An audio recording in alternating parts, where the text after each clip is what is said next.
সেক্ষেত্রে আমরা তখন 108টি প্রস্তাবের সাথে একমত হয়েছিলাম, 32টি প্রস্তাবের সাথে আমরা একমত হই নাই, আর আংশিকভাবে আমরা একমত হয়েছিলাম মোট 26টির সাথে। পরে ওনাদের সাথে আমাদের যে মিটিং হয়েছে, লাস্ট মিটিংটা কত তারিখ হয়েছিল? প্রায় 1 মাস আগে,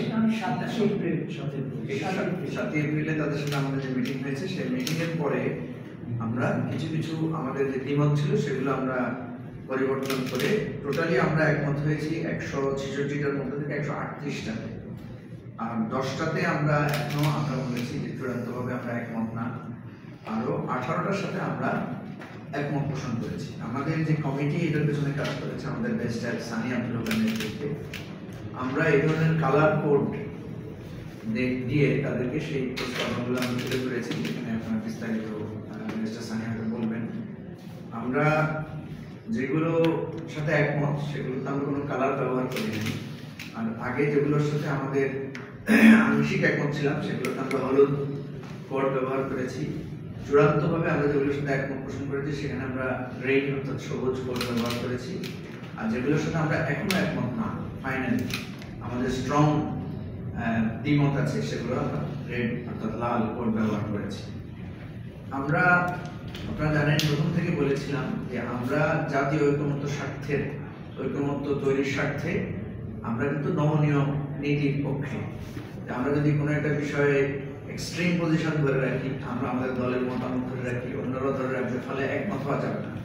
ফলে অন্যান্য দলের সাথে যে আলোচনাগুলো আমরা শুনতে পাচ্ছি বা আমাদের সাথে যে সমস্ত আলোচনা হয়, সে সমস্ত জায়গার ভিত্তিতে আমরা কিন্তু আমাদের অনেকগুলো মতামতকে আমরা প্রত্যাহার করে নিয়েছি। স্পেশালি আমি যদি দু একটা আপনাদেরকে উদাহরণ হিসেবে বলি, আমরা দ্বিকক্ষ বিশিষ্ট পার্লামেন্টের ব্যাপারে আমাদের স্ট্রং একটা অপিনিয়ন ছিল, এবং আমরা মনে করি, এখনো আমরা মনে করি যে আমাদের যে আপার চেম্বার যেটা হবে সেটাকে আমরা মনে করি যে প্রপার যে এসেন্স নিয়ে আমরা আপার চেম্বারের কথা ভাবছিলাম সেটা বিঘ্নিত হতে পারে, এবং সেটাকে একটা পুনর্বাসন কেন্দ্রে পরিণত হওয়ার সম্ভাবনা আছে। এর বাইরে দুই চেম্বারের মধ্যে একটা ক্ষমতার ভারসাম্য নিয়েও একটা মাঝে মাঝে সিদ্ধান্ত গ্রহণের জটিলতা তৈরি হতে পারে। কিন্তু যেহেতু বেশিরভাগ দল এই বিষয়ের সাথে একমত, একটা দ্বিকক্ষ বিশিষ্ট পার্লামেন্টের ক্ষেত্রে, সেক্ষেত্রে আমরা একমত পোষণ করেছি, এবং আমরা মনে করেছি আমরা যে সমস্ত প্রবলেমগুলোতে রেজ করেছি, যে সমস্ত বিষয়ে কনসার্ন রেজ করেছি, সেগুলো যাতে তারা খেয়াল করে। এরপরে নারী আসনের ব্যাপারটা আপনারা জানেন যে 100 আসনে নারীর এই জায়গাটা কিন্তু এখনো সিদ্ধান্তে পৌঁছানো যায় না যে এগুলো নির্বাচন পদ্ধতিটা কিভাবে হবে। আমরা ফাইনালি 100 আসন নারীর জন্য সংরক্ষিত রেখে সরাসরি নির্বাচনের বিষয়টাকে আমরা একমত হয়েছি, কিন্তু এই নির্বাচনের পদ্ধতিটা কি হবে এটা নিয়ে আমরা দেখেছি, দুটা পদ্ধতি নিয়ে আমরা বিশ্লেষণ করেছি, কিন্তু এখনো একমত হতে আমরা পদ্ধতিটার জায়গায় এখন আমাদের মধ্যে ভিন্ন মত রয়েছে।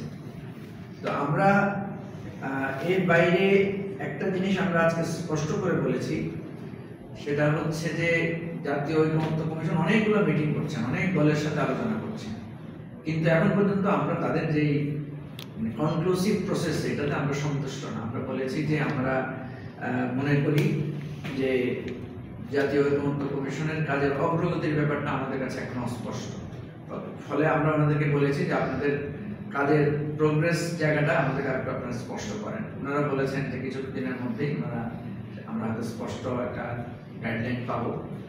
আর একটা বিষয় আমরা স্পষ্ট করে বলেছি, সেটা হচ্ছে প্রতিনিধিত্বশীল আনুপাতিক নির্বাচন পদ্ধতির ব্যাপারে। আমরা বলেছি দুটা পক্ষেই আনুপাতিক নির্বাচন পদ্ধতির পক্ষে আমরা ছিলাম, তবে আমরা বেশি এমফাসাইজ দিচ্ছি যদি সব দল একমত নাও হয়, অন্তত উচ্চ কক্ষে যাতে সবাই সরাসরি পিআর পদ্ধতিটা